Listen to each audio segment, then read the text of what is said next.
Türkiye Büyük Millet Meclisi'de İyi Partiya tarafidan sunulgan Xitayning Sharqi Turkistondagi qilmishlarini tekshirish va natijasini xalqaro jamoatga e'lon qilish haqidagi taklif loyihasi Hukumat beshidagi Adolat va Taraqqiyot partiyasining rad qilishi, Millatchi harakat partiyasining voz kechishi bilan rad qilindi. İyi Partiyaning parlamentdagi guruhi vakillari Lutfu Turkanning imzosi bilan sunulgan taklif loyihasida Xitoy Xalq Jumhuriyati tarafidan Sharqi Turkistonda Uyg'urlarga qarshi planliq va sistemalik elib berilgan erkinlikdan mahrum qilish, qiynash, zulm qilish, majburiy tug'ut cheklash va o'ldirish qilmishlarining bir millat kishiligini qisman yoki butunlay yo'qotish g'arzi bor. Bu xil sharoitda Xitoyning Uyg'ur xalqiga qaratgan inson qalbidan chiqqan vahshiyliklari G'ozi majlisda tekshirilishi va natijasi xalqaro jamiyatga e'lon qilinishi lozim deyilgan.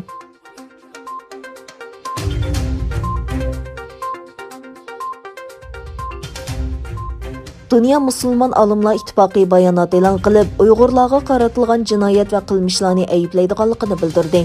Bayonotda Xitoydagi musulmon Uyg'urlarni nishon qilgan keng ko'lamli turma jazosi va qiynashlar, ularning dinini o'zgartirish, ularni otizmchi bo'lishga majburlash, ularning diniy va milliy kimligini o'zgartirishga urinish qilmishlariga norozilik bildirgan.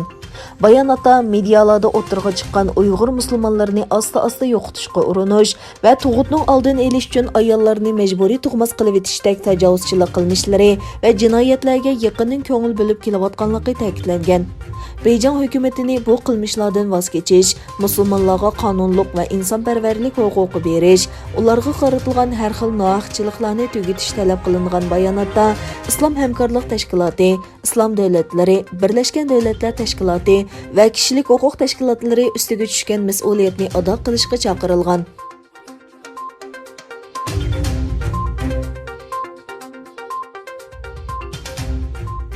Amerika prezidenti Joe Biden hukumatining Xitoy bilan bo'lgan tunji uchrashuvi 18 mart elib bormoqchi.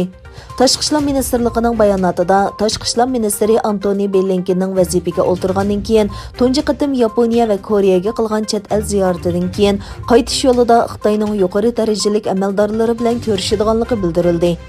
Xabar qilinishicha, Amerika Tashqi ishlar ministri Blinken va Oqsaroyning davlat bexatarlik maslahatchisi Jake Sullivan 18 mart Alyaska shtatida Xitoy markaziy tashqi ishlar ishxonasining mudiri Yang Jiechi va davlat ishlari kengashining a'zosi va tashqi ishlar ministri Wang Yi bilan ko'rishdi ekan.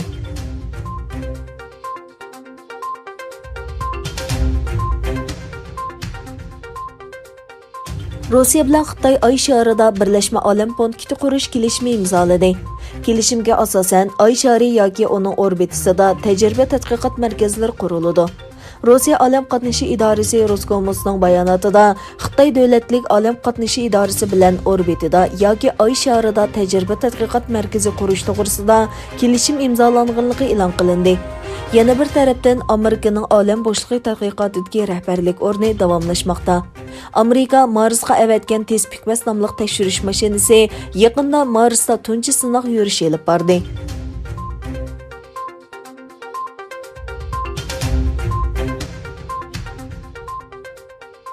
Amerika Tashqi ishlar ministri Antony Blinken Burma bosh shtab boshlig'i Min Aung Hlaingning 2 bolasini va ularga aloqador 6 organni embargo tizimiga kirgizganligini e'lon qildi.